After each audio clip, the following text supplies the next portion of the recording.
नमस्कार। जनधारणा खबरको युट्युब च्यानलमा यहाँहरूलाई स्वागत छ। आजको जनचासोको 304 श्रृङ्खलामा म उपस्थित भएको छु निमकान्त पाण्डे। आज 2078 साल चैत 17 गते रुस युक्रेनको युद्ध जारी छ। गोलाबारी भइरहेको छ। वार्ताको प्रयास चलिरहेको छ।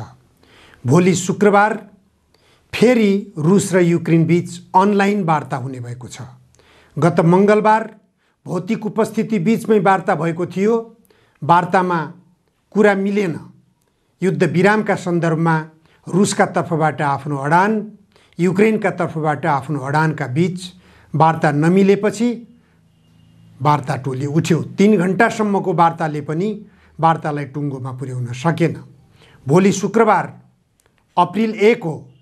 रुस र युक्रेनको बीच संवादको दिन तोकिएको छ अप्रिल 1।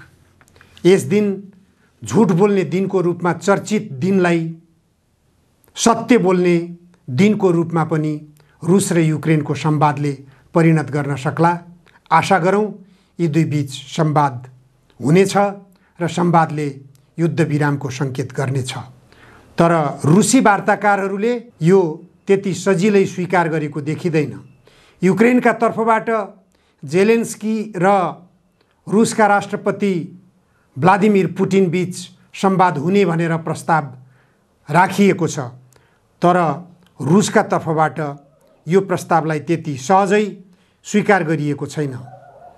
सम्झौताको ड्राफ्ट बनाउनका लागि थप काम गर्नुपर्ने भन्दै रुसी वार्ताकारले जेलेन्स्की पुटिन वार्ताका लागि सहमति नजनाएको भनेर जवाब दिएका छन्।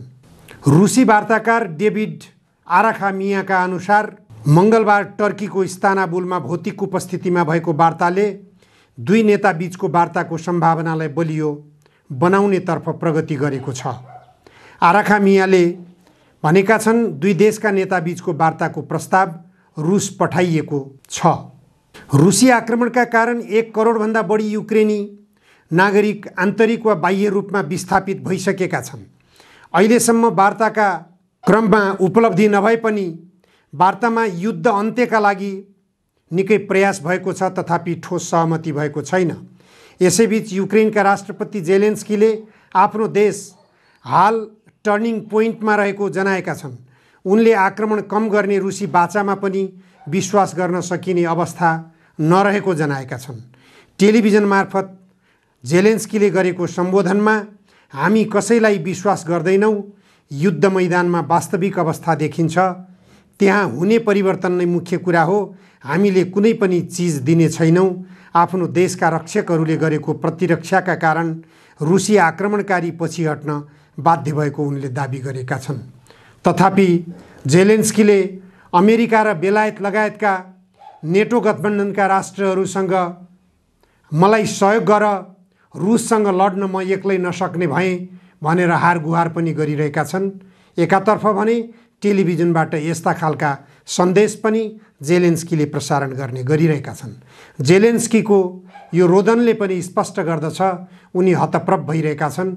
उनले स्वाधीनतालाई भन्दा व्यक्तित्वलाई बढी महत्त्व दिएका छन्। राष्ट्रिय स्वाधीनताको मुद्दा उनको सेलाइसकेको छ। यदि जेलेन्स्कीमा राष्ट्रिय स्वाधीनताको सवाल प्रखर हुन्थ्यो भने उनले नेटो गठबन्धनमा आफूलाई आबद्ध गराउन किन चाहेका छन्?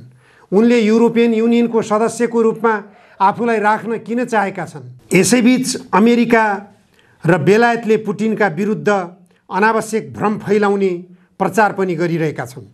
अमेरिकी राष्ट्रपति कार्यालय व्हाइट हाउसले आफूहरूलाई प्राप्त गुप्तचर सूचना भन्दै रुसी राष्ट्रपति पुटिनले सैन्य सल्लाहकारबाट आफूलाई भ्रममा पारिएको महसुस गरेका छन् भनेर प्रचार फैलाइरहेका छन्।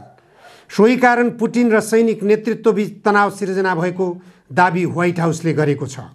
व्हाइट हाउसकी कम्युनिकेसन डिरेक्टर केट बेडिङफिल्डले भनेकी छिन्, हामीलाई लाग्छ कि पुटिनलाई उनका सल्लाहकारहरूले युक्रेनमा रुसी सैनिकको प्रस्तुति कति खराब छ भन्ने बारे गलत जानकारी गराइरहेका छन्। प्रतिबन्धका कारण अर्थतन्त्रमा परेको गम्भीर असरबारे पनि उनलाई सही जानकारी वा सल्लाह दिएको छैन, किनकि पुटिनका प्रमुख सल्लाहकारहरू उनलाई सत्य भन्न डराइरहेका छन्। युक्रेनमाथिको आक्रमण रुसको रणनीतिक रूपमा गम्भीर गल्ती रहेको र यसले रुसलाई लामो समयसम्म कमजोर बनाउने स्पष्ट भएको उनले भनेको अन्तर्राष्ट्रिय सञ्चार माध्यमले जनाएका छन्। यसैबीच अमेरिकी रक्षा मन्त्रालयका प्रवक्ता जोन किर्बीले गुप्तचर सूचनाका आधारमा व्हाइट हाउसले गरेको विश्लेषणसँग आफूहरू सहमत भएको जनाएका छन्। प्रवक्ता जोनले भनेका छन्, यो उनको युद्ध हो, उनले रोजेका हुन्, तर तथ्य यो हो कि उनले आफ्ना सैनिक युक्रेनमा कुन तहमा असफल भएका छन् भन्ने पूर्ण रूपमा बुझ्न सक्ने छैनन्। यदि उनलाई युद्धमा भएको असफलताबारे स्पष्ट जानकारी दिएको छैन भने उनका वार्ताकारले कसरी सहमति गर्न सक्नेछन्। रुसका राष्ट्रपति व्लादिमिर पुटिन बाह्य शक्ति राष्ट्रहरूको नेटो गठबन्धनका राष्ट्रहरूको युक्रेनलाई सहयोग गर्ने पोल्यान्डमा आएर हतियार भण्डारण गर्ने लगायतका गतिविधि भइरहेको अवस्थामा उनी सुरुङभित्र आफ्नो सुरक्षा तय गरिसकेको पनि समाचार एजेन्सीहरूले प्रचार गरिरहेका छन्। रुसी राष्ट्रपति व्लादिमिर पुटिनले कुनै पनि बेला आणविक अस्त्रको स्विच अन गर्ने र विश्वलाई ध्वस्त गर्ने सम्भावना बलियो भएको भनेर प्रचार गरिएको छ। यस्तो प्रचार सर्वप्रथम त अमेरिकाका राष्ट्रपति जो बाइडेनले नै गर्नुभएको थियो, तर उहाँको प्रचार अहिलेसम्म सत्य साबित हुन सकेको छैन। व्लादिमिर पुटिनले अहिलेसम्म त्यस्तो खालको दुस्साहस गर्नुभएको पनि छैन र त्यस्तो दुस्साहस गर्ने तयारी रहेको पनि उहाँले कुनै जानकारी गराउनु भएको छैन। त्यसैगरी रुसलाई अझ चिढाउने गरी अमेरिकाले र बेलायतले प्रचार गरिरहेका छन्। रुसी सैनिकले युक्रेनमा आफ्नै युद्धक विमान खसालेका छन् भनेर पनि प्रचार गरिएको छ। बेलायतको साइबर गुप्तचर एजेन्सी GCHQ को हवाला दिँदै तत्कालका लागि आफ्नो निर्देशन पालना नगरेपछि रुसी सैनिकले विमान खसालेको दाबी गरिएको छ। अस्ट्रेलियन नेशनल युनिभर्सिटीमा बिहिबार सम्बोधन गर्दै सर जेरेसी फ्लेमिङले रुसी राष्ट्रपति व्लादिमिर पुटिनले युक्रेनको वास्तविक अवस्थाबारे गम्भीर गलत सूचना गरेको टिप्पणी गरेका छन्। GCHQ को वेबसाइटमा उनको सम्बोधनको लिखित पाठ पोस्ट गरिएको छ। त्यसमा उनले भनेका छन्, रुसी सैनिक हतियार तथा मनोबलको अभावमा रहेको हामीले देखिरहेका छौँ। उनीहरूले निर्देशन पालना गर्न मानेका छैनन्, आफ्नै उपकरणहरू खसालेका छन्, दुर्घटनावश आफ्नै लडाकु विमानमा पनि आक्रमण गरेका छन्।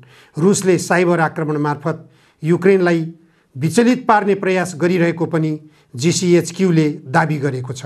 यसैबीच रुसी ह्याकरहरूले पश्चिमा देशको सैन्य गठबन्धन नेटोमाथि साइबर आक्रमणको प्रयास गरेको गुगलले दाबी गरेको छ। नेटोको नेटवर्क तथा पूर्वी युरोपियन देशका रक्षा मन्त्रालयमा ह्याक गर्ने प्रयास रुसी ह्याकरले गरेको गुगलको थ्रेट एनालाइसिस ग्रुपले जनाएको छ। तर रुसले भने पश्चिमा देशलाई लक्षित गरी बढ्दै गएका साइबर आक्रमणमा आफ्नो संलग्नता अस्वीकार गर्दै आएको छ। रुसले आरोपहरू सबै अस्वीकार गरेको छ। युक्रेनमा रुसी सेनाले आफ्नै सेनाको विमान खसाल्यो भन्ने कुरा पनि रुसले अस्वीकार गरेको छ। रुसी सेना रक्षात्मक भएको भनेर जेलेन्स्कीले दाबी गर्दै आएको कुरा पनि रुसले अस्वीकार गरेको छ। तर युक्रेनका राष्ट्रपति जेलेन्स्कीले नेटो गठबन्धनसँग खुला रूपमा गुहार मागिरहेका छन्। खुला रूपमा सहयोग गर्न तत्पर नभएका जो बाइडेनलाई कायरको संज्ञा पनि दिएका छन्। पुटिनले जो बाइडेनलाई अन्तर्राष्ट्रिय गुण्डा भनेर संज्ञा दिएका छन् भने जेलेन्स्कीले कायर भनेर संज्ञा दिएका छन्। यसरी दुवै युद्धमा रहेका राष्ट्रका राष्ट्राध्यक्षहरूले जो बाइडेनलाई प्रत्यक्ष रूपमा आरोपित गरिरहेका छन्। अन्तर्राष्ट्रिय गुण्डा र कायरको आरोपमा आरोपित भइरहेका जो बाइडेनले यति बेला गम्भीर रूपमा सोच्ने हो भने आफ्नै कारणबाट रुस र युक्रेनको युद्ध भइरहेको छ भन्ने कुरा महसुस गर्न जरुरी छ। त्यो कारण भनेको युक्रेनलाई नेटो गठबन्धनमा आबद्ध हुन बाध्य पार्नु, युरोपियन युनियनको सदस्य बनाउन बाध्य गराउनु, त्यहाँ रुसलाई घेराबन्दी गर्नको निम्ति नेटो गठबन्धनले आफ्नो उपस्थिति जनाउने दुराकांक्षा राख्नु, यिनै कारणले गर्दा रुस र युक्रेनको युद्ध भएको छ भन्ने कुरा गम्भीरतापूर्वक अमेरिकी राष्ट्रपति जो बाइडेनले विश्लेषण गर्ने हो भने युद्ध विरामको साँचो अमेरिकाका राष्ट्रपति जो बाइडेनसँग छ। हस्, आजलाई यति मात्र। धन्यवाद।